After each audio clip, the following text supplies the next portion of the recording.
Hello and welcome back to the Ghosty Girls podcast. I'm Christina. Oh my God, I'm Alicia. It's raining. It's a very dreary day outside, but I love it. Oh my God, you just took the words out of my mouth. I was going to say, but I kind of love it. I usually don't, but it's like a warm rain. I don't either, but when I woke up this morning and I heard the rain, I was like, you know what? This is a vibe. I'm vibing. We're vibing today. Yeah. Look at us in the same mood. I know. But it's like the rain didn't put us in a bad mood. Like, it's just like, I like it.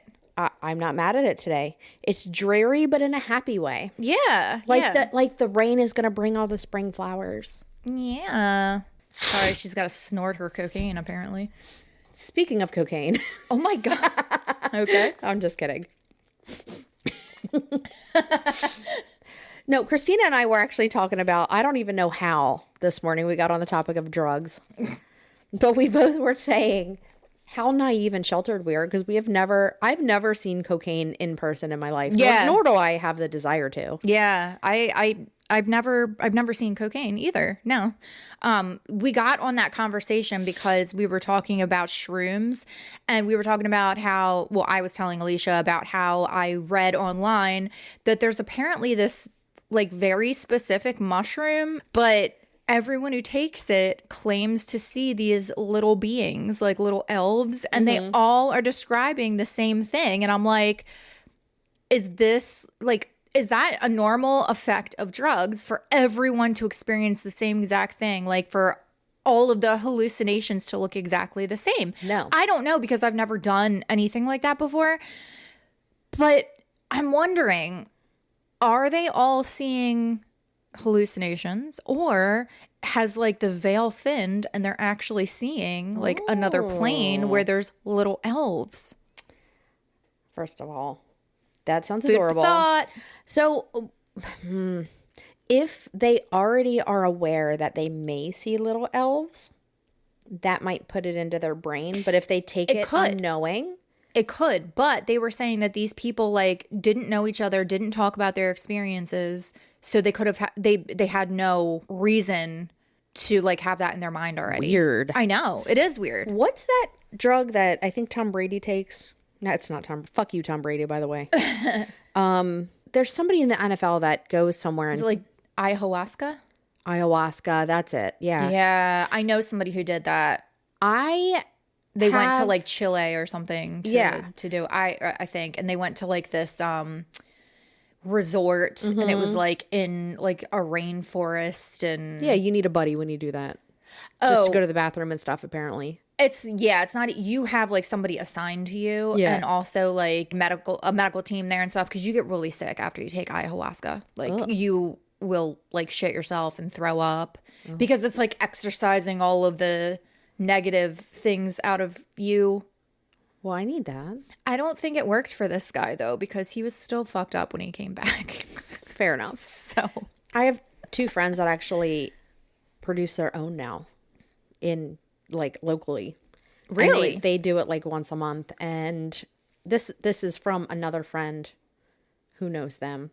I'm not going to say any names. But yeah, they say like the one guy like talked to his dead grandfather like regularly. Like whenever he's on it, like he gets to talk to his pop-up, which is kind of cool. Like, and I wonder, like I don't want to like actively do drugs. And like this probably is not good to put in our podcast because people are going to be like, oh, let's try this. Don't try it. Well, everything comes with risks. Yes. And also if you are going to do things like that, it should be in a controlled environment and you should have someone watching over you. Correct. Make sure you're over the age of 25 though and make good decisions. Is it called like a trip fairy or a trip guardian or something? I don't know. Let's look it up. Because we were talking about that this morning too, like how if you do shrooms or do some kind of a hallucinogenic, you're supposed to have someone watching over you. I'm scared to do that stuff though. Trip sitter or a sober sitter is what. A trip sitter. Okay. That's what the Google's telling me. A spotter, harm reduction support. We're going to get taken down on YouTube because we're talking about drugs. I don't care though because fuck YouTube. Sorry, I have a Dunkin' Donuts munchkin in my mouth. I'm not going to say fuck YouTube because I enjoy watching YouTube. I do too, but for creators, YouTube fucking sucks. I see people get demonetized all the time for the dumbest shit. Wow, we are digressing. Listen, there's some kind of new Dunkin' Donut munchkin out there, and it tastes like blueberry, but it's got little white specks all over it. Isn't that why we started talking about drugs? Because you were Yes. like, does this have cocaine on it? No, or... I said, is this somebody put fentanyl on this? I've never seen this before in my life, which is also terrifying. I can't figure out what this munchkin is. It's like, it almost tastes like a blueberry donut, but then it has like this white, almost like a hardened coconut crust, but it's not coconut. I don't know if it's sugar. What is this? I'm looking it up. Can you hear me aggressively typing? I mean, they can hear you over. It's a wedding cake munchkin. Huh? The new munchkin at Dunkin' with white specks is the wedding cake munchkin, released for National Proposal Day in March 2026. These are glazed blueberry donut holes I knew it was blueberry. topped with white vanilla almond flavored sprinkles, designated to look like a wedding themed treat. Yeah, they don't look wedding themed, and they also taste nothing like wedding cake. No, I think they threw in the hint of almond, but they're working with what they already have with the blueberry. Dumb. Stupid. I mean, I'm not mad at them though. They're delicious. They're good. They're a little too sweet for me. I can only take like a bite, but all right. Man, we digress. You're talking today about something. What is it? Yeah, thank you guys if you're still tuned in and you haven't like tapped out already because you're like, I came here for true crime and these bitches are talking about drugs and donuts. This is fucking great. I mean, don't both of those coincide with true crime? Listen, it all is enmeshed. Drugs and donuts. Everything. I mean, that sounds Sex, like a good... drugs, rock and roll, and donuts and true crime. You could do a t-shirt that just says drugs and donuts. Yeah. Who'd buy that? I would. Today, we are going to cover an unsolved mystery. No. Yeah. Damn it. And you know that I hate stuff that's unsolved, but this case has intrigued me since I watched it. I believe it was 5 years ago on the Netflix reboot of Unsolved Mysteries. And it was covered in season 2, episode 2, called A Death in Oslo. I hate it already. And let's just take a moment of silence for my man, Robert Stack, the man who launched thousands, if not millions, of nightmares for the entire millennial generation with the show Unsolved Mysteries. Yeah. Should we? Do do do do do do do do do do do do do do do do do do. Bum bum. Nailed it. You're welcome. Before I start, I want to know why exactly that show aired at like 9 p.m. on a Sunday night right before bed. So we all watched it when we were like 8 years old, and then we all went to bed fucking terrified. Why do you think our generation is so badass? That's actually my next point. Yeah. Like, you're welcome. What even was the 90s? Like that, this is why we are the way that we are. It's because of shit like Unsolved Mysteries. It's true. We were literal children watching this shit with our parents at like 9 p.m. and then going to bed. Yeah. And there was some gnarly shit on that show. Oh, was there? No. A little bit. But yeah, that I fucking loved Unsolved Mysteries. Such a good show. And the reboot isn't bad. I think we've talked about it before on the podcast. My only thing with the reboot is that I feel like the episodes are too long. In Unsolved Mysteries, they were 30-minute episodes, right? And I think they were like split up into 2 15-minute little mini-sodes. They were, yes. But they were able to cover a lot more. And that's why we all have ADD, though. Oh, yeah. That's a good point. That's a good point, yeah. And now we can't watch it because we have ADD and we expect mini 15-minute episodes. It's like scrolling. Why do you think we like to scroll so much? That's true, yeah. But I feel like the point of Unsolved Mysteries is because they are unsolved, right? And a lot of them had to do with murders and things like that. I feel like unsolved cases will get more exposure if they were able to do more. Like, instead of doing a 1 hour long episode on one case, why don't they split it up and do like 3 cases in one episode? Yeah. So then you're pumping out more cases that can potentially get solved, because some cases have been solved from Unsolved Mysteries. Why don't we start our own? I'm down for it. They piss me off. Unsolved Mysteries piss me off though, because why? I want them to be show solved. or actual? No, just actual. Yeah, let me rephrase that. Sorry, actual Unsolved Mysteries piss me off because I am not a detective, and I wish I was smart enough or had the ability to just help everyone and solve everything. Yeah, I think I like things to be resolved. I like it all like wrapped up in a little bow at the end and everything, taken care of. But I wanted to talk about this one because something about this particular case has like always bothered me, and I think about it a lot. Because it's very, very, it's a head scratcher. On May 31st, 1995, a mysterious and elegant woman checked into the elite Oslo Plaza Hotel in Oslo, Norway. And this hotel was known for being very expensive, very bougie, high-class clientele, important people stayed there, famous people stayed there, people that had ties to politics, royalty. Yeah, so this wasn't like a rundown podunk type of motel where you could rent rooms by the hour. Like this was an upscale place. So I want to highlight that because I feel like you think like hotels, motels and stuff, and you hear murder, you think like grimy, like no, this was a nice upscale establishment. Can I just point out, you can't say hotels, motels without saying Holiday Hotel, Inn. motel, Holiday Inn. This was not a Holiday Inn. I understand, but This was a nice place. Everyone was thinking it. I just had to say it. Sorry. Yeah. Love you, mean it. So this woman checks into her room on May 31st, 1995. Her room is 2805, located on the 28th floor. On June 3rd, so 3 days after this woman checked into the hotel staff discovered that, oopsie, there was no credit card on file for the room. Whoops. So they send some messages for her to contact the front desk. Like, you know how they send them through a TV? Mm-hmm. And they were all ignored. It's important to note that the messages, again, which were received through the TV, were acknowledged but ignored. So somebody actually had to press the OK button on the remote. So 3 messages, they were all acknowledged. Someone hit OK on all of them, but no one contacted the front desk.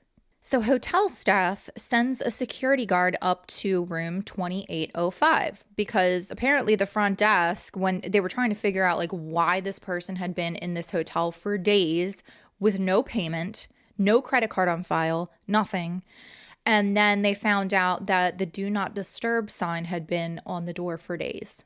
So they were like, something doesn't sound right. And also, like, you need to pay for the hotel. Like, what the fuck? Yeah. Like, how do you check into a hotel without paying, right? It's weird. What do they call that when you, like, just find a abandoned home? A squatter. They be squatting. A squatter. Yeah, they be squatting. The hotel staff, again, they send a security guard up to room 2805. He knocks on the door, and immediately a gunshot goes off in the room. Oh, no. Yeah.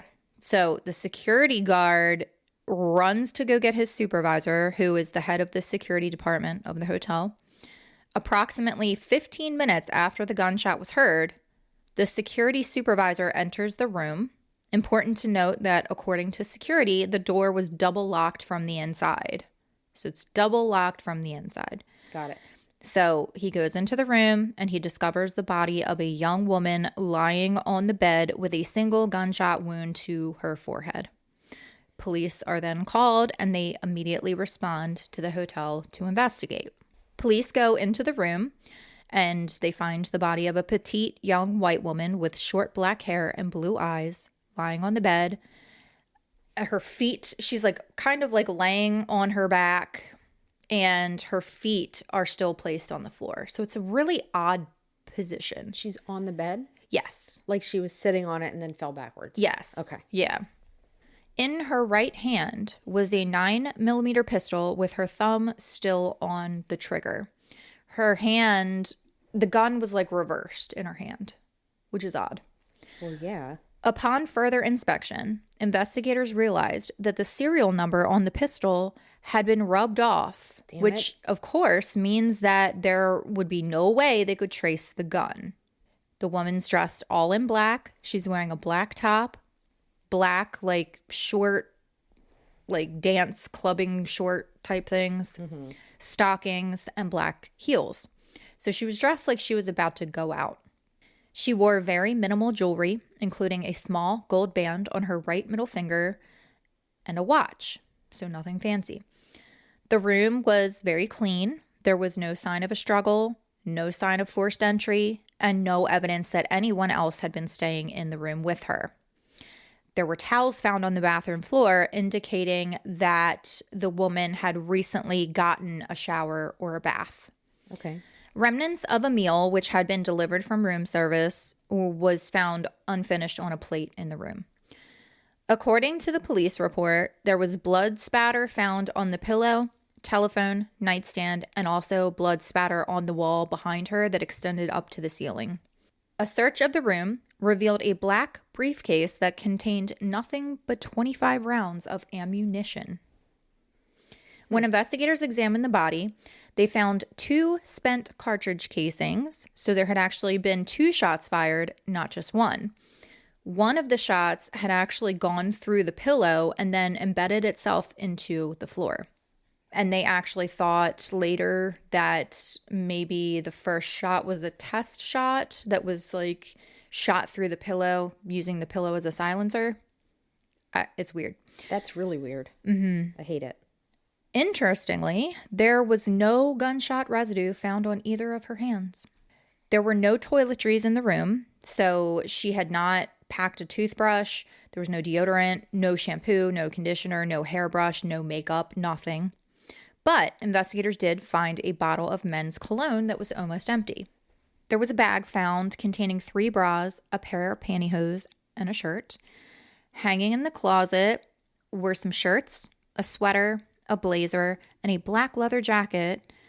And the weird thing about these clothes is that aside from the blazer, all of the tags have been cut out. That's weird too. Mm-hmm. I can see why you're intrigued by this case. Uh-huh. And it just gets crazier.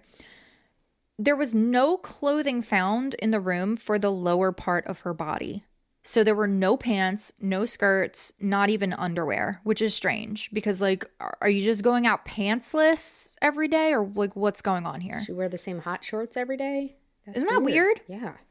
But even more jarring than the absence of pants was that there was absolutely nothing in the room that could identify this woman. There was no ID, no purse, no passport, no wallet, no credit cards, nothing. Which is strange, right? You check into a hotel and you have like nothing on you. Yeah. Except for some random clothes. How do you not have a credit card on file for such an expensive, ritzy place? And that went against all of their protocols. Yeah. This had never happened before. Something's super sus. Something's fishy. Yep. So, being that there was absolutely nothing in the room to identify this woman, police talked to the hotel staff and they pulled the paperwork from the day that this woman checked into the hotel on May 31st, 1995. And they find that this woman signed the forms with the name Jennifer Fairgate and that this name was actually spelled 2 different ways in the registration paperwork. So there was Fairgate spelled Fairgate and Fairgate spelled Fergate. So her name was misspelled twice. That's weird. Yeah. In the documents, Jennifer stated that she was 21 years old and she gave an address of Verlaine, Belgium. It was also noted that she would be accompanied by a man by the name of Louis Fairgate, and that one was spelled Fairgate. Probably the strangest thing about the hotel paperwork from check-in was the fact, again, that no ID and no credit card was ever provided before the room keys were handed over, which was very clearly against hotel policy, especially for a bougie-ass expensive place like the Oslo Plaza Hotel. Yeah. So how this woman was just given the keys to an entire hotel room is beyond me. Like, no one has ever been able to explain that, which has bothered me. Well, it's bothering me too. Thanks for that. Yeah.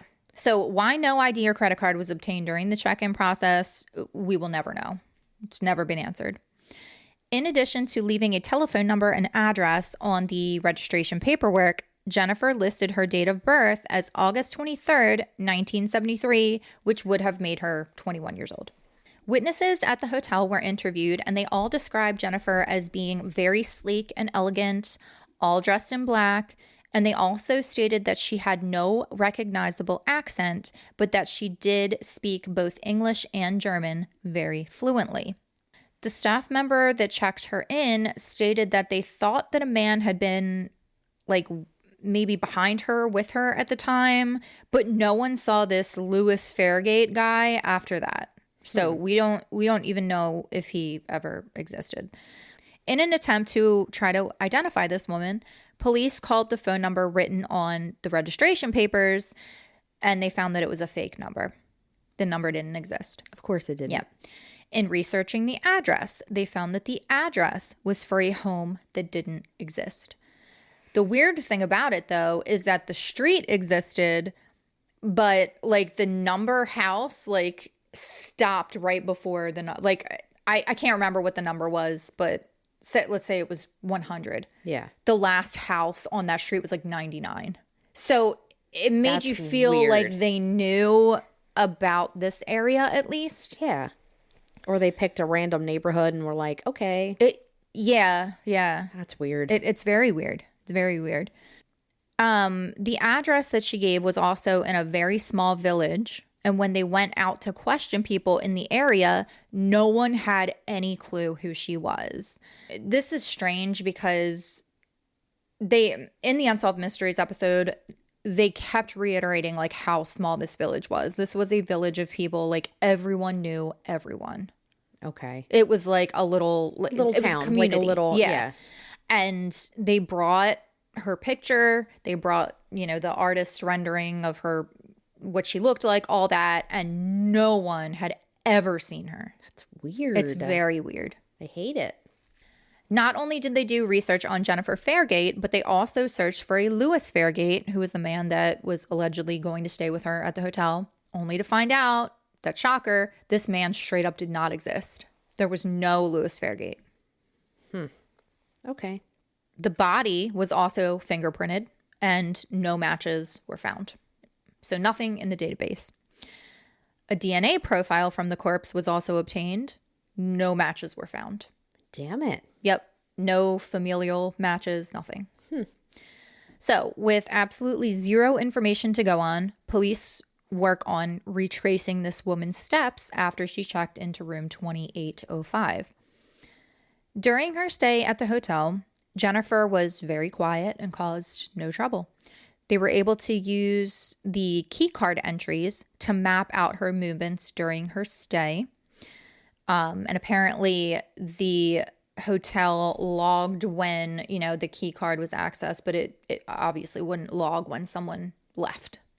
So you wouldn't know when they left, but you would know when they came back. Yeah.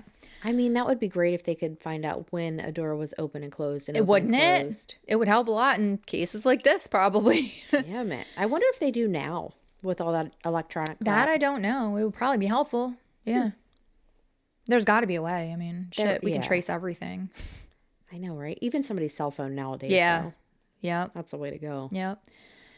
So they were able to determine that the key card was used to get into the room at 10:44 on Wednesday, May 31st, 1995. So that was the night that she had checked in.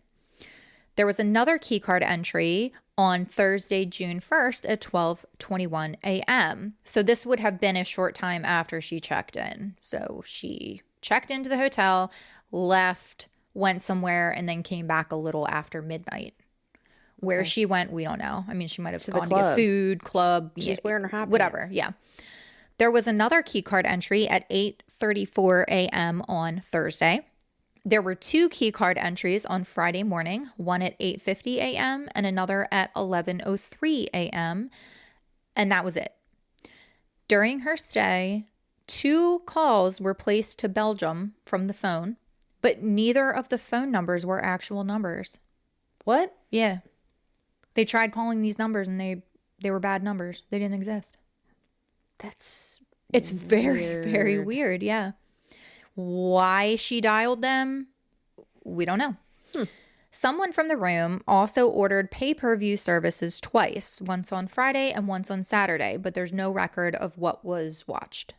According to hotel staff, housekeeping came up to the room once on Thursday around 1 p.m., and they found no one in the room. It was completely empty. So this actually leaves a gap of about 20 hours where the room would have been completely empty and no one was there.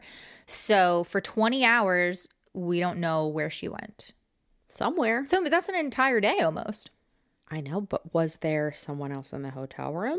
No, because housekeeping went up and there was no one in there. Yeah. Yep. And there were no key card entries until... Shit. Yeah. Yep. So yeah, for almost an entire day, she was gone. No one saw her. No one has any idea where she went, who she was with, if she was alone. Nothing. Another little detail that I found in my research is that apparently one of the housekeepers stated that she clearly remembered another pair of really nice high heels being in the room. Like they were so nice that she commented like, oh, those are some nice shoes. But when they later showed her pictures of the body, the heels that were on the body were not the heels that she remembered. Okay. So we don't know what happened to those shoes. Because they weren't anywhere. There were no other shoes in the room. There were no, well, It was just the clothes with the tags cut out. yeah. So this pair of shoes that the housekeeper saw, we don't know where they went. Damn it. Yeah. Yep. This is a lot. It is. It's now you can see why this keeps me up at night. I get it. Now, we all know that eyewitness testimony is flawed, so, we got to take that with a grain of salt, but I still found that interesting. Housekeeping did not re-enter the room after that, as a do not disturb sign was placed on the door, and hotel staff actually said that they saw her come back to the room and hang the sign up.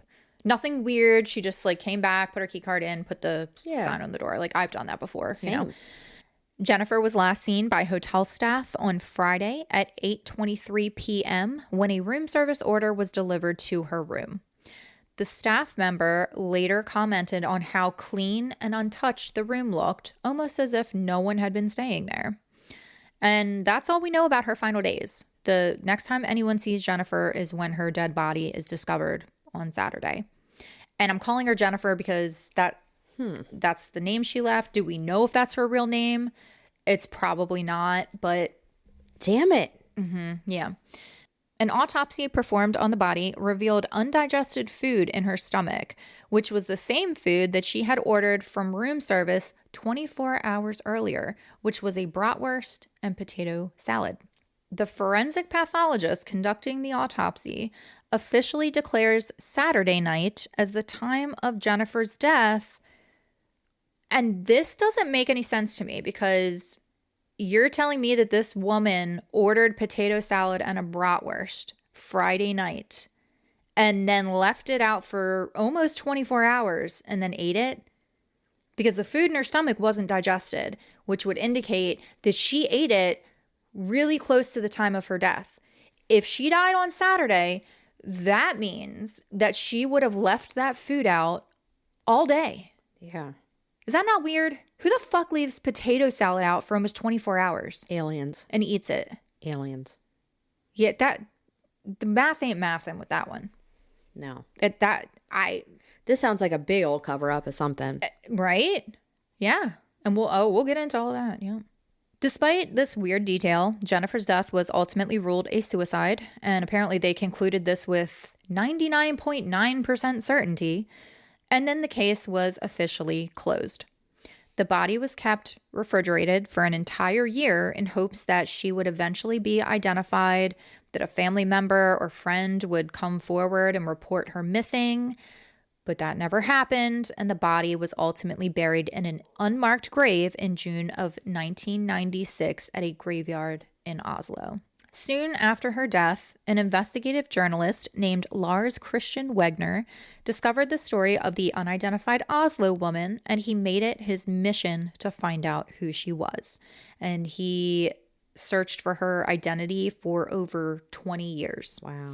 Yeah. And his determination paid off because in November of 2016, the body of the woman who was found dead at the Oslo Plaza Hotel in June of 1995 was exhumed and a complete DNA profile was obtained. And what they were able to determine was that the woman was of European descent, had likely been from Germany, and that she had been in her early 20s at the time of her death, approximately 24 years of age. And they were actually able to determine a lot of this from an analysis of her teeth. Her teeth? Her teeth. Weird. Yeah.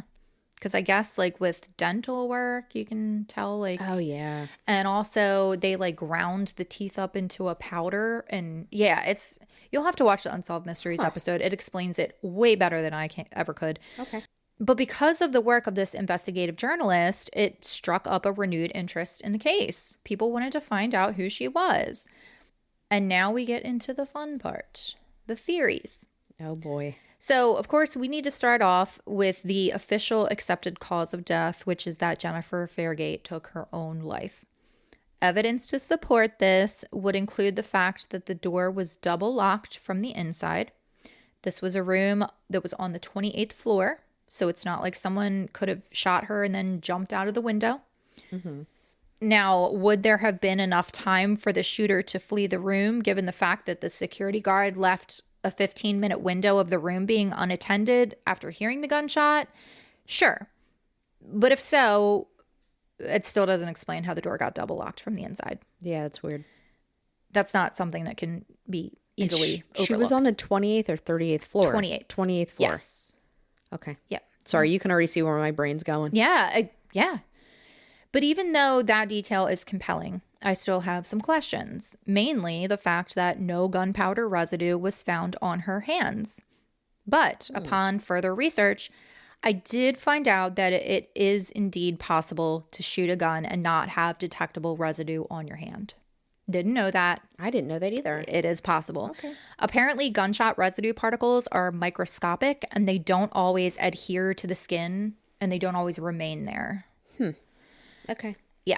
And according to a forensic study on gunshot residue testing in suicides performed in 2007, only 50% of cases where the person was known to have fired a weapon immediately or prior to death was positive for gunshot residue by SEMEDX, which is scanning electron microscopy with energy dispersive X-ray spectroscopy. Say that 3 times without stuttering. No, my brain hurts. I'm getting science-y here. I'm like Egon from Ghostbusters. I mean, my favorite one, by the way. Basically. Mm-hmm. I like all of them. Egon's the best. You know who my favorite is? Yes. Slimer. Yes. Yep. So, is it possible that this was indeed a suicide? Yes. But I've got a little bomb to drop on you. Are you ready for this? No fingerprints were found on the gun. None. Not even hers. You dropped a bomb on me. Yeah. So did somebody wipe the gun? Because why wouldn't her fingerprints be on? I don't know. So now let's do a true crime theory. Was it murder? Many people theorize that Jennifer Fairgate was actually a high-class call girl. Remember, the hotel that she checked into was considered a very high-class hotel at the time. Yes. It said that people high up in the government stayed there. Kings had stayed there. Royalty, famous people. Is it possible that she was there working? Yeah. Maybe that explains the lack of clothing that was found in the room. But one problem that I have with this theory is why would a high-class call girl not have her perfume and her smell goods and her makeup with her? Right? Like, if she's meeting up with royalty and high-class people, wouldn't she be, like, glamming herself up, you would think? This reminded me, this is really random and I'm going to digress a little bit, but I promise it'll make sense in the end. No, all good. This brings me back to a time where I went to a strip club with friends for one of my friends' birthdays. This was a while ago. And I'll preface this by saying, like, I had a real good time. Like, those ladies, they're like fucking acrobats on the pole. I was just like sitting there in awe. I was like, how? Yes. How do they do this? Mm-hmm. It's insane. It's a fucking sport. The way this ties into my thoughts on this whole Jennifer Fairgate being a call girl is that I went to use the bathroom. And of course, this was like a tiny hole in the wall gentleman's club. All of the dancers were in the women's bathroom getting ready. Like, because there's not a lot of women that go to strip clubs. So like you're in the bathroom with the dancers. And it smells amazing. It does, yes. And let me tell you, There were like 300 Victoria's Secret sprays, like Love Spell and all that stuff. There's more glitter in there than you see at a craft store, too. It's amazing. Was powder. There were lipsticks. There was glitter gloss. There was body glitter sprays. There was all kinds of makeup. It was like I walked into a dream from like 2005. Right? I was like, oh, yeah. Yes, yeah. And the ladies, they were like so fucking nice. I know. Yeah, and we had an entire conversation, and it was just a really pleasant experience. But I said all of that to say this. What kind of a high-class call girl would check into a high-end motel with no makeup, no lingerie, no body sprays? Does that make sense? No. She should have at least had a bag on her, unless someone took it. She did have a bag that was full of ammo. Right. That's not a high-class call girl. Maybe somebody grabbed the wrong bag. They're looking for their ammo and they pull out like a tampon and a lipstick. With it. Damn it. And it was the same ammo that was in the gun. So it's very strange. Another theory is that Jennifer Fairgate was actually executed by a man that is called Mr. F. And he was actually a man that was checked into the room across the hall from Jennifer in room 2804. When questioned by police, this Mr. F guy, he claimed to have been told by the front desk about the death the morning he checked out, which was on Saturday, June 3rd. Okay. But the only problem with that is that Jennifer wasn't found until the evening of Saturday, June 3rd. And the gunshot wasn't heard until the evening of Saturday, June 3rd. Weird. So it's a little interesting that this man claims to have known about the death the morning before she was discovered, right? Because he did it. That's what Period. A lot of the people end. We think. Solved it.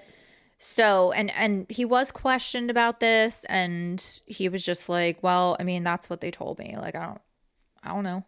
So if they told him that, then the hotel knew as well. That's another theory, is that it was a cover-up with the hotel. Yeah. But this whole Mr. F thing got me thinking.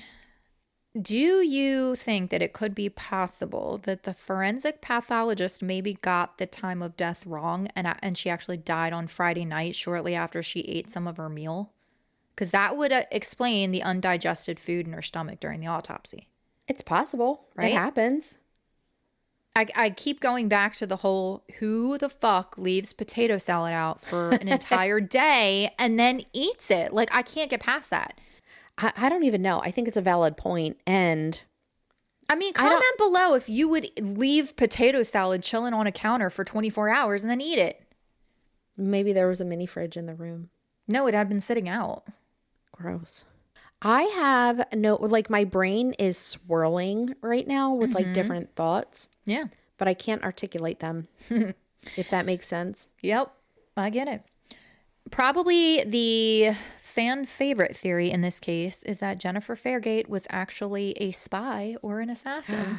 Oh. And there's several reasons that people would think this based on what was found at the scene. First off, you have a gun with the serial number that had been, they said it was removed with acid. Okay. Like in a very professional way. There was also, again, an entire suitcase full of ammo. If you're just checking into a hotel room to commit suicide, why would you need all of that ammo? Why would you need 25 rounds? In case the first 24 didn't work? Yeah. In the Unsolved Mysteries episode, they actually interviewed a group leader for the E-14 Norwegian intelligence service, a gentleman by the name of Ola Kaldagger. I hope I'm saying that right. And Sounds right. And he was able to give a lot of insight into why he personally feels that Jennifer Fairgate was working for an intelligence agency. Okay. And this is a guy who has worked for an intelligence agency. So he knows. He knows the drill. He knows. He first discusses the fact that, again, the serial number was removed in a very professional manner. He also states that, in his opinion, it was impossible for her to shoot herself in the head and for her hand to still remain placed perfectly on the gun in the fashion that it was, with her thumb on the trigger and reversed. Yeah, that's weird. And I thought that as well. Like, I looked at the autopsy pictures myself and, like, listen, I'm not a professional. I'm merely but some bitch. Some bitch. But it looks staged. I mean, in my opinion, which means nothing, but seriously, like, go look at the pictures and tell me that that doesn't look staged. It does. It looks too clean. It looks too perfect. And they also demonstrate that style of gun being shot on the Unsolved Mysteries episode, and it's got a pretty powerful recoil. So again, I'm not sure how she could have managed to shoot herself in the forehead and then magically have her hand lay perfectly rested across her chest with her thumb firmly on the trigger and her other fingers wrapped around the gun. Yeah, that would be... I'm not an expert, but it seems fishy. So yeah, according to this guy, he thinks that with the recoil of the gun, the position that her hand was found in, it wouldn't be possible with the recoil. Yeah. I'm not a gun expert. I'm not a forensic person. I'm just some bitch. Some bitch. It is a very weird position. Yeah. Ola also discusses the fact that the tags were cut out of all of her clothing. That's weird. And yeah, he said that this is actually very common for someone that is in the intelligence service to do before going on a covert operation. And the reason they would do this is because if they were ever caught by police or anyone else, they wouldn't be able to track them back to a specific location because certain clothing brands can be tracked back to certain countries. I get it. All that. You know, and if you want to remain as inconspicuous as possible, right? You don't want to have brands all over. I don't know. Yeah. In regards to the door being double locked from the inside, Ola states that this means nothing because a member of an intelligence service would very easily be able to leave and lock a door from the inside to make it look like no one else had been in the room. He says that they are specifically trained to do things like that and that it's just, quote, part of the game. The game. Mm-hmm. Part of the game. Lord. And I did some research on this, and there are some other cases where the door has been locked from the inside and the person did not commit suicide. So it's possible. I mean, anything is possible. Yeah. I mean, like, I'm not sure how that's accomplished because I'm not a spy, but he says that they know how to do that. I have no doubt. Magnets. They probably use magnets. Who? It's possible. Yeah. Who even knows? Ola also states that this would explain why there was no identification found in her room. Spies don't carry government-issued IDs. Why would they? Right? They don't have to. He also states that it's common for families to be paid off to stay quiet when one of their family members is killed in the line of duty. And that would make sense as to why no one ever reported her missing. Because it is weird that no one reported her missing. Like, yeah. She obviously had a mom. She came from somewhere. Yeah. You're telling me she didn't have any friends, no family members, nothing? This young girl? And they put pictures up of her everywhere.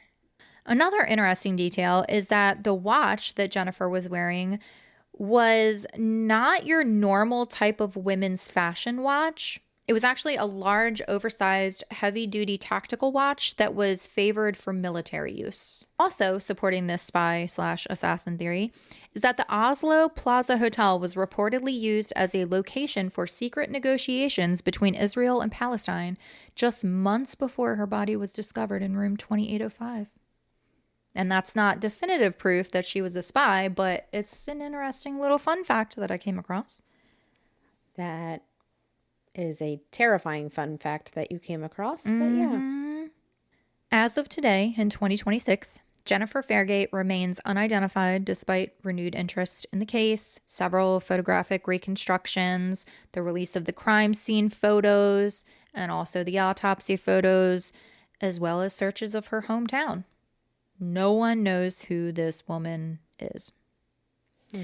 Since her death was officially ruled a suicide and the case was closed, all evidence from the hotel room, including her clothing, have been destroyed.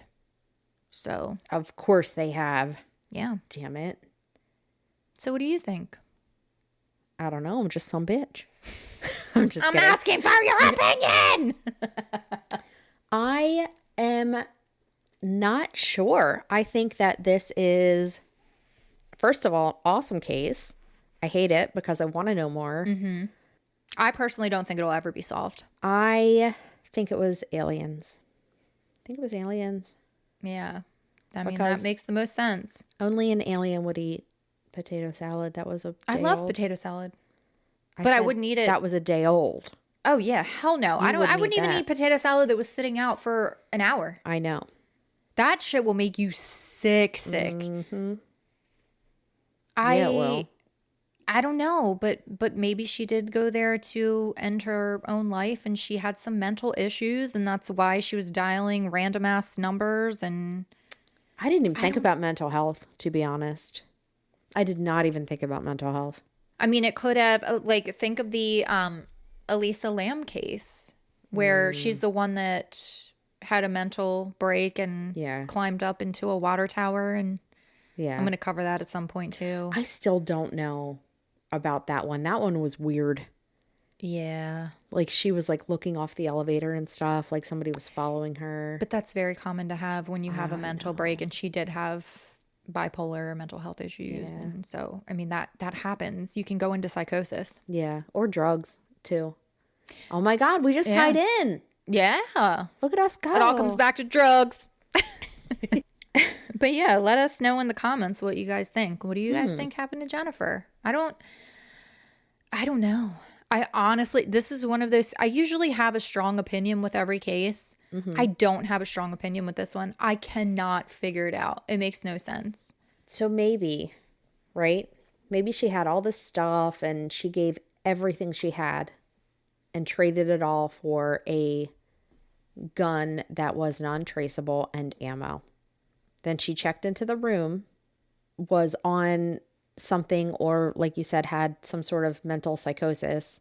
So she spelled her name wrong because she was just out of it. And then if you're that out of it, you're going to eat that tater salad when you're hungry, right? You're not just going to... Yeah, I mean, she was at the hotel for like 3 days though. Yeah, that's weird. And then rented a couple of movies or something and bam. Yeah. I don't know. Even if she did take her own life, who the fuck was she? Why did no one report her missing? Or recognize her anywhere locally. And why? It just doesn't make any sense. It doesn't. Like, was she running from something? Was she part of like a sex trafficking ring? Was she? I mean, I don't know. There's so many questions. And why was she given a room with no ID and no credit card? Yeah, That's a a problem high-class hotel. I couldn't even walk into a hotel and get a room without showing at least my ID. No. So say you pay in cash. Okay, fine. Yeah. But you have to have an ID on file. You have to show your ID. You have to. Even by the hour ones? Yes. I don't know how they operate. Yep. How do you know how they operate? Because I'm kidding. No, I'll tell you why. Because I think I've talked about this guy before on one of the podcasts. But there's this guy on YouTube. His name's Dan Bell. You have talked about him. Yeah. He does the Dead Mall series. He recently did Concord Mall and Exton Mall. That. Yeah. They're really good. I like him a lot. He's from Baltimore. But he did a series called the Another Dirty Room. And they would actually like take like UV lights and do like testing on the hotel rooms. And it's bad. There's some bad hotels and motels. But it shows him checking in and he's got like a hidden camera and stuff. He has to show his ID. You have to. You have to show your ID. That's so weird. I don't know. I don't either. I watched a news thing once on the dirty hotel rooms, and it was like a Marriott, I think, or something. And I might have spoken about this before, I don't remember, but they put that UV paint on the sheets, on each layer of the sheets to see what was actually changed. Checked out of the room and then checked back in and requested that same room. Yeah. Under a different name. And they came in and it looked and smelled clean, but as soon as they didn't change the sheets. That's fucking gross. So disgusting. I know. I always check my sheets. You have to. I I've check for called- bed bugs too. Oh yeah, always. I've called before and requested new sheets, but I'm like, I'll put them on. I don't need someone to come up here and do all that. I would just like some new sheets, please. I've done it. If you think that they're used, if you think you're used, you better make them put them on there. I would call them and be like, hey, these sheets are disgusting. Put on some new ones, because that's on the hotel.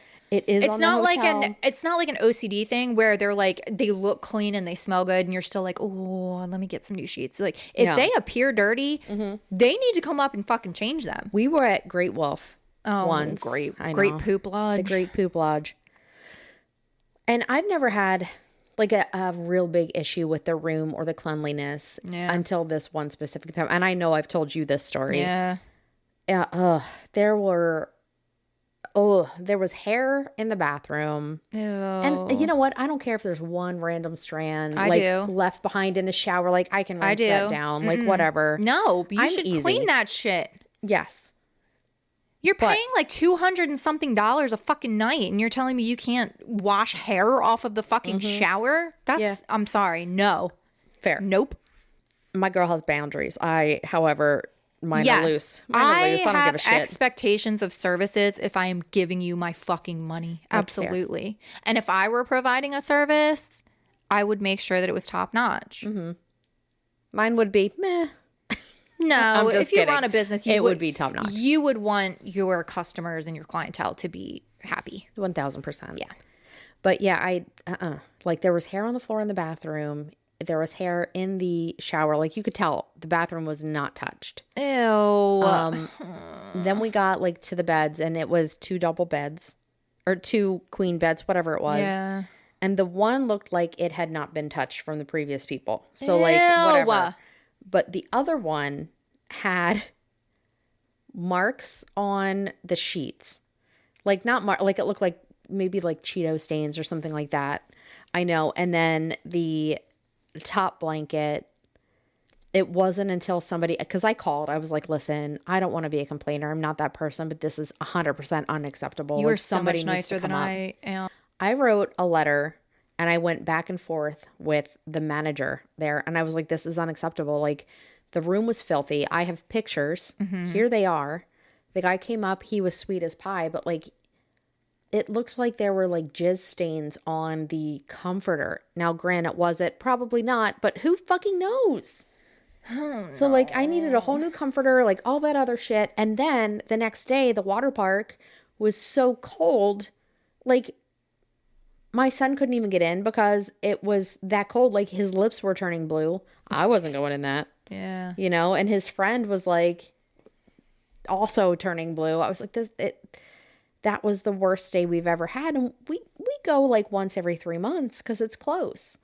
Yeah. So, yeah, they sent me a free voucher, which I gave to you. Yeah. And then you experienced it. Well, we had a really good experience when we used your voucher. When we went back, let me just tell you.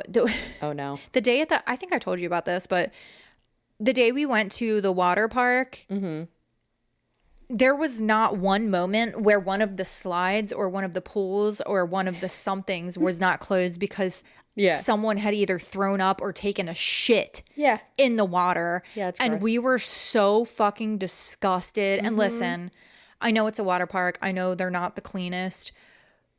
But when you're there with your kids and you like a turd is fucking floating in the water and you see it. Like, I mean, we weren't in the water at the time. Can you imagine? Oh my God, if a turd floated by you, you would have died. Lost my fucking mind. You would have died. Yeah. Let's just say that I got our entire stay comped. I will say that. Good. And you know why? It's because I was a bitch. Because when I originally emailed them being nice, they didn't want to do jack shit to fix it. So then I had to be an asshole and they comped my stay. Good. But why do I have to be a bitch about it? I don't know. Maybe sugar doesn't get more. Maybe honey doesn't get more. What is it? You get more bees with honey than you do with shit. Yeah. You know what? Maybe it's not that way anymore. Maybe you just got to shit on everything. Maybe it just depends on the person. I just don't got know. to spray fart everywhere. Yeah, that's what I did. I'm just kidding. I did. But yeah, that's all I got for today. Thank you guys for listening. Well, I wish we could help find Jennifer. Yeah, like I said, I don't think that this case will ever be solved. Breaks my heart. I just want to know who she is. Yeah. Jennifer. Yeah. All right. Well, I hope you guys have a great week. Y'all don't go to Great Poof. Great I'm Poof? done. Yeah, Poof we're Lodge. done. We're done. Well, you're done. You're done. We'll see you next Tuesday. Don't be one. Bye. Love you. Bye.